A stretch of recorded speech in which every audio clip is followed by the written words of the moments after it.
امام راضی فرماتے جب رمضان آتا ہے تو اللہ فرشتوں سے کہتا ہے ذرا یہ کھول کے دروازے دیکھو نا یہ زمین پہ کیا کر رہے ہیں. تم تو کہتے تھے فساد کریں گے اور یہ سارے تراویحاں پڑھ رہے ہیں. تم تو گویا کہتے تھے فساد کریں گے اور یہ تو دیکھو گویا رمضان کے روزے رکھ رہے ہیں. یہ تو میری یاد میں نکلے ہوئے ہیں. تم کچھ کہتے تھے اور دیکھو میں نے تمہیں کہا تھا نا جو میں جانتا ہوں وہ تم. اللہ نے پھر حضرت آدم علیہ السلام کو تمام زمانے کے علوم عطا کیے, علم سکھا لیا. تو فرشتوں سے کہا تم بھی ان چیزوں کے نام بتاؤ, تو وہ بتا سکے نہیں. اللہ نے فرمایا اب اس طرح کرو, آدم کو سجدہ کرو.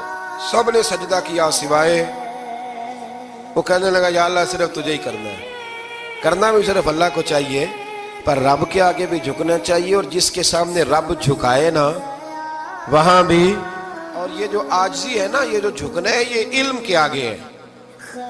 ہماری مصیبت یہ ہے کہ ہم علم کے آگے بھی گردن جھکانے کو تیار نہیں ہوتے, وہاں بھی ہم خود عالم فاضل بن جاتے.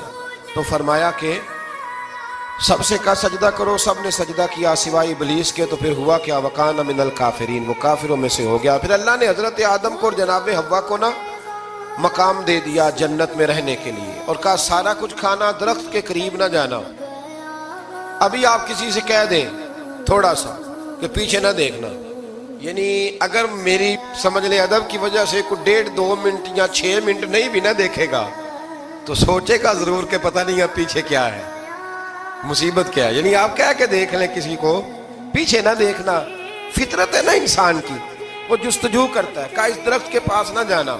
تو حضرت حوا سلام اللہ علیہ کہتے ہیں دل میں خیال رہتا تھا کہ آخر ہے کیا درخت کے پاس. یہی انسان کا عقیدہ توحید ہے کہ جہاں سے رب منع کر دے وہاں وہ منع ہو جائے. اور یہ ان کی خطا نہیں تھی, یہ اللہ کی حکمت تھی, چونکہ رب نے تو پہلے کہہ دیا تھا بنایا ہی زمین کے لیے, تو یہ تو سارا کچھ ہونا تھا تو زمین پہ آنا تھا نا. تو حضرت حوا اور جناب آدم کے پاس شیطان آیا, اب اس کو نکال تو دیا تھا پر ابھی اس کا جنت میں آنا جانا بند نہیں ہوا تھا. یہ بھی اللہ کی حکمت تھی. تو وہ کہنے لگا تمہیں پتہ ہے بعد میں مر جاؤ گے.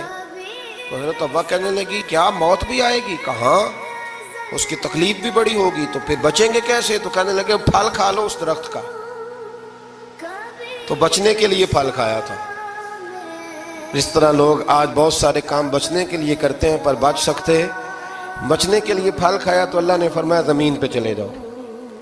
تو حضرت آدم زمین پہ آئے, پھر کئی 100 سال روتے رہے. فَتَلَقَّى آدَمُ مِن رَبِّهِ کَلِمَاتٍ, تو پھر اللہ نے خود ہی جناب آدم کو کچھ کلمے سکھائے. علامہ اسماعیل لکی فرماتے ہیں وہ کلمے یہ تھے کہ حضرت آدم نے میرے نبی کا وسیلہ پیش کیا, اللہ کریم نے جناب آدم کی دعا کو مقبول فرما لیا.